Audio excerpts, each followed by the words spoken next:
Good morning class. Good morning sir. चलिए चलो बोलो तो प्रतिशतता सेकेंड लेक्चर केमिस्ट्री। चलिए प्रतिशतता बोलिए। ये बोलेगी ना। हाँ प्रतिशतता क्या होता है बोलो। इसमें हम अरे देख के बोल लेना, क्या दिक्कत है।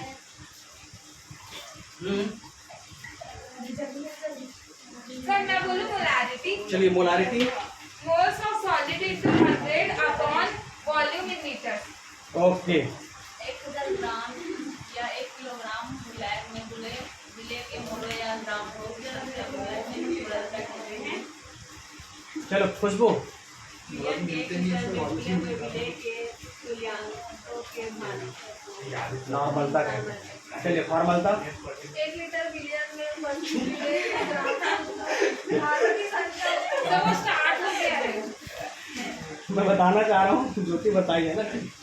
चलो जी मोल प्रभाव किसी विलयन में उपस्थित उस घटक के मोलों की संख्या और उस विलयन में उपस्थित सभी मोलों की संख्या के अनुपात सममूलों की सभी मोलों की संख्या के अनुपात को मोल प्रभाव चलो कहते हैं। पीपीएम किसी पदार्थ में उपस्थित विलय की मात्रा किसी पदार्थ में विलय की कम मात्रा उपस्थित हो तो उसके सांद्रण को ppm से व्यक्त करते हैं, पार्ट पर मिलियन। चलिए वेरी गुड। तो केमिस्ट्री में बहुत अच्छा हम लोग ग्रोथ कर रहे हैं। अब हम लोग पहुंच गए हैं कहाँ? Henry's law. हेन ठीक है स्पेलिंग हेनरीज लॉ।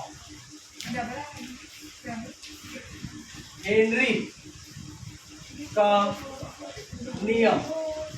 चलिए आपके एग्जाम के पॉइंट ऑफ व्यू से this topic is very very important. So here we discuss. मैं पहले लेक्चर में पूरा एक प्रकार का आपका पुल बांध चुका था, ठीक है, इस टाइप से किसको क्या पढ़ना है। अब हेनरीज लॉ को एकदम अच्छे से समझते हैं। ये भी कांस्टेंट टेम्परेचर पर, कब?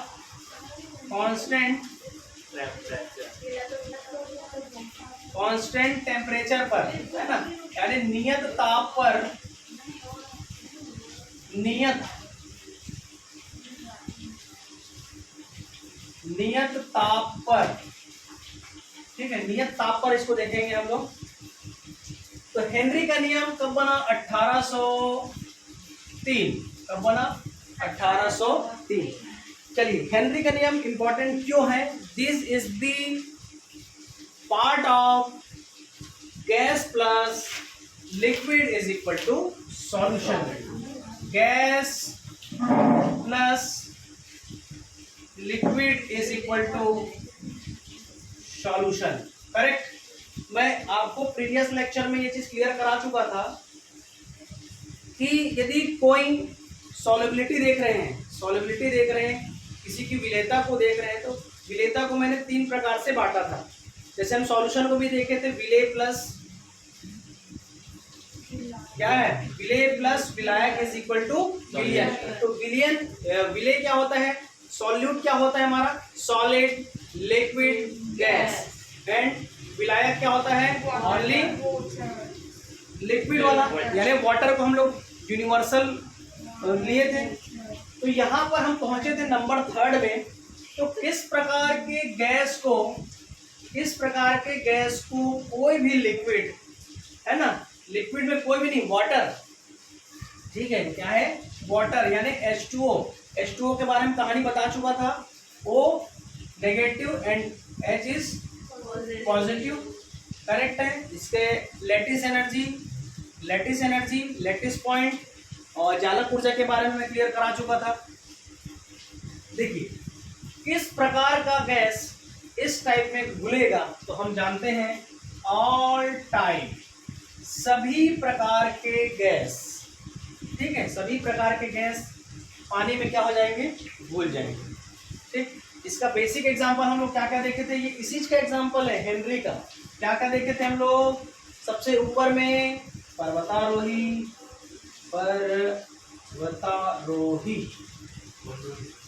ठीक, और क्या दिए थे? बीच में क्या? सबसे नीचे में क्या है हमारा? हाँ ठीक, गोताखोर। ये सब बताए नहीं।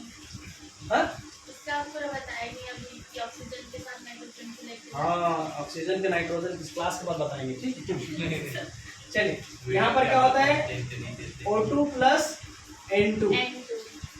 हेनरी का नियम बताएगा आपको एकदम क्लियर कट, बताते हैं इसमें, है ना। एक और लिए थे, क्या है हमारा, 3 लिए थे ना,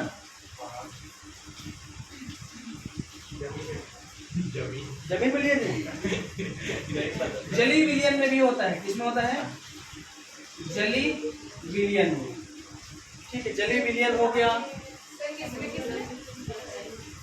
ये तो जानते हैं पर्वतारोही, माउंट एवरेस्ट पे जो जाता है उसके लिए, है ना, इसको क्या बोलते हैं, स्विमर, ठीक। चलिए हमको देखना है मेन हमारा हेनरी का कॉन्सेप्ट क्या बोलता है, तो मैं एकदम आप लोग को बहुत अच्छे तरीके से बता देता हूँ। हेनरी का कॉन्सेप्ट क्या होता है, कांस्टेंट टेम्परेचर पर किसी भी द्रव में ऑक्सीजन को घोलने के लिए, है ना, किसी भी द्रव में ऑक्सीजन ना बोल के गैस बोलते हैं, ठीक है।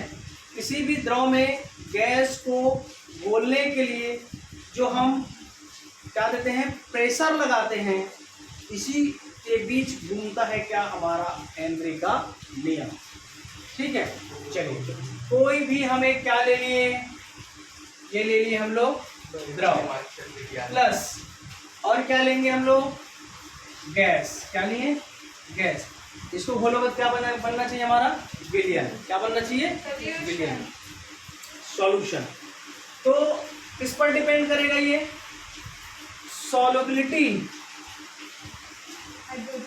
Solubility is directly proportional to pressure, solubility is directly proportional to pressure. मतलब सपोज यहाँ पर कोई द्रव है, ठीक है, इसको अच्छे से बड़ा बनाते हैं, ठीक है, यहाँ पर H2O है, ठीक है, यहाँ पर क्या है, H2O है, ठीक। इसमें कोई भी गैस को हमको क्या करना है, मिलाना है, ठीक, कोई भी गैस को मिलाना है, मान के चल N2 को मिलाते हैं, ठीक है, कार्बन डाइऑक्साइड को मिलाते हैं, CO2 को मिलाते हैं, ठीक है। तो ये कोई सा भी गैस हो सकता है ना, मैं यहाँ पर लिख चुका हूँ कि सभी प्रकार के गैस को ये पानी में या लिक्विड में मिलाएगा, है ना, वो क्या बनेगा, सॉल्यूशन। तो जो सॉल्युबिलिटी होता है वो डायरेक्टली प्रोपोर्शनल होता है किसके, प्रेशर के। मतलब किसी भी गैस को द्रव में मिलाने के लिए आवश्यक हमको क्या देना पड़ता है, प्रेशर। जितना अधिक प्रेशर दोगे कोई गैस पानी में उतना ज्यादा घुलेगा। इस नियम को बोलते हैं क्या, हेनरी का नियम। एक बार और बोल रहा हूँ, एक है हमारा लिक्विड, एक है हमारा गैस। हमको क्या काम करना है, दोनों को मिक्स कराना है, दोनों को मिक्स कराना है। तो दोनों को मिक्स कराने के लिए जो हमको प्रेशर लगेगा, बिना प्रेशर के, जैसे मैं एग्जांपल दिया था स्प्राइट का, कोका कोला का, उसमें भी तो कोई गैस है ना, कार्बन डाइऑक्साइड होता, बताया था। तो उस गैस को उस लिक्विड में घोलने के लिए हमको क्या लगाना पड़ेगा, प्रेशर। जितना ज़्यादा प्रेशर उतना ज़्यादा हमारा जो गैस है वो उसमें पानी में क्या हो जाएगा, मिलेगा, ठीक है। तो इसको बोलते हैं, जो भी हम सॉल्यूशन लेते हैं डायरेक्टली प्रोपोर्शनल किसका होता है, प्रेशर का। सपोज हम ले रहे हैं Xg, ठीक है, आपके बुक में दूसरा दिया होगा, मैं एक मान के चलता हूँ Xg किसका है, गैस का, किसका है, गैस। अब मैं आपको मोल प्रभाव भी पढ़ाया हूँ, मोल प्रभाव। देखिए ये वाला जो हेनरी का जो कॉन्सेप्ट है, एक दो साइंटिस्ट ने भी इसमें इंटरफेयर किए हैं, इंटरफेयर करके ये मोल प्रभाव के कॉन्सेप्ट को लिंक करके बताया गया है। मोल प्रभाव में कैसे देखे थे, मोल प्रभाव में था कि एक कंटेनर में हम 2 प्रकार के सॉल्यूशन को मिलाएंगे, और सॉल्यूशन को मिलाने के बाद एक का यदि मोल पूछे, ए का मोल कितना है, बी का मोल कितना है, तो आप जानते हो ए का मोल निकालने के लिए, ए का मोल निकालने के लिए क्या कर सकते हो, इसको हम लोग x से डिनोट करते हैं। तो निकालने के लिए क्या करते हो, a का मोल बटे, है ना, क्या करते थे, बोलो, number of Na plus Nb, यही काम करते थे। b का निकालने के लिए xb इज इक्वल टू क्या करते थे, Nb upon Na plus Nb। अब मैं हेनरी के नियम में ये बोल रहा हूं कि किसी भी द्रव में किसी भी गैस को मिलाने के लिए जो आवश्यक प्रेशर होता है, जितना ज़्यादा प्रेशर देंगे वो गैस पानी में ज़्यादा मिलेगा, ज़्यादा घुलेगा। एकदम क्लियर है? हेनरी का कॉन्सेप्ट चलते फिरते बोल दोगे आप। नियत ताप पर किसी द्रव में किसी निश्चित आयतन के द्रव भी बोल सकते हैं, क्योंकि आयतन आगे पीछे थोड़ी होगा। एक वर्ड और जोड़ दो, निश्चित आयतन पे। आयतन तो निश्चित रहेगा। निश्चित आयतन पर जो द्रव लिया गया है उसमें किसी गैस को मिलाने के लिए आवश्यक जो हम प्रेशर देंगे, जितना प्रेशर लगेगा उतना ही गैस उस द्रव में घुलेगा। इसको क्या बोलते हैं? हेनरी का नियम। तो जो ये हमारा x बराबर ऐसे लिखते हैं ना, x गैस का लिखता हूँ, ठीक है भाई। मोल प्रभाव इसका भी है और x वाटर का भी है भाई। मोल प्रभाव देखते हैं तो इसमें क्या गैस का भी है, वाटर का भी है। समझने की कोशिश करो थोड़ा सा। इसको पूरा मिटाता हूँ। इसमें मैं क्या ले लिया? वाटर। क्या ले लिए? वाटर ले लिए। अब इसमें गैस को हम मिक्स कर रहे हैं, ऐसा वाला मुंडे बनाते हैं जी, तो और समझ आएगा जल्दी से। ये ऐसा मान के चलो, ठीक। यहाँ से हम क्या लगाएंगे? प्रेशर लगाएंगे।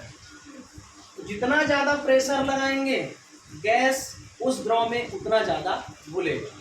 तो ये x is directly proportional to P। तो जो द्रव में घुलित गैस का मात्रा है वो डायरेक्टली प्रोपोर्शनल होगा किसका? प्रेशर का, यानी दाब का। किसका होगा? दाब का। यहाँ तक क्लियर हुआ कि नहीं? किसी को कुछ डाउट और बोलने की जरूरत है? कॉन्सेप्ट क्लियर हुआ भाई। हेनरी का नियम कब एप्लीकेबल होगा, कब हम कैसे डिफाइन कर सकते हैं? जो एक निश्चित आयतन के पात्र में किसी द्रव में गैस के घुलने की जो मात्रा है वो डायरेक्टली प्रोपोर्शनल होगा किसका? इसके प्रेशर का। बहुत स्पष्ट तरीके से इसका डेफिनेशन है भाई, इसको, है ना। तो प्रेशर के क्या हो जाएगा? डायरेक्टली प्रोपोर्शनल होगा। तो प्रेशर के डायरेक्टली प्रोपोर्शनल होगा, तो हम लोग लिख लिए xg। अब मोल प्रभाव के टर्म में मैं आपको बताया हूँ, जैसे दो इस कंटेनर में पिछले वाले लेक्चर में वाटर भी लिए थे और गैस के भी मॉलिक्यूल्स लिए थे। यहाँ पर भी मैं वही कर रहा हूँ। इसमें वाटर है, वाटर में क्या मिक्स करोगे? गैस को, ठीक है। मोल प्रभाव कैसे निकालते हैं? किसी एक का निकालोगे तो इस टाइप का हमको फार्मूला निकाले थे, आया ना, ठीक है। तो मैंने लिख दिया x। तो यहाँ पर xg मतलब गैस के क्या है? जो द्रव में घुलित है उसके डायरेक्टली प्रोपोर्शनल होगा क्या? प्रेशर के। तो इज इक्वल टू, मैं इसका ले लिया x p, या ले लो k। क्या ले लो? k। ऐसा हो सकता है x g, k को इधर ले आइए तो 1/k, ये क्या हो जाएगा? p। x g 1/k को लिख सकते हैं kh। kh is the Henry constant। kh is the what? Henry constant।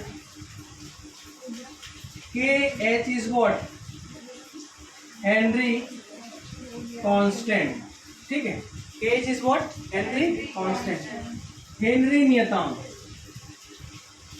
Henry का क्या है? नियतांक है, ठीक। तो यहां पर क्या हो जाएगा? x g is equal to, या फिर हो तो क्या, बस ऐसे कर लेना, ये आ गया अपना x g k h is equal to what? इसी को बोलते हैं क्या?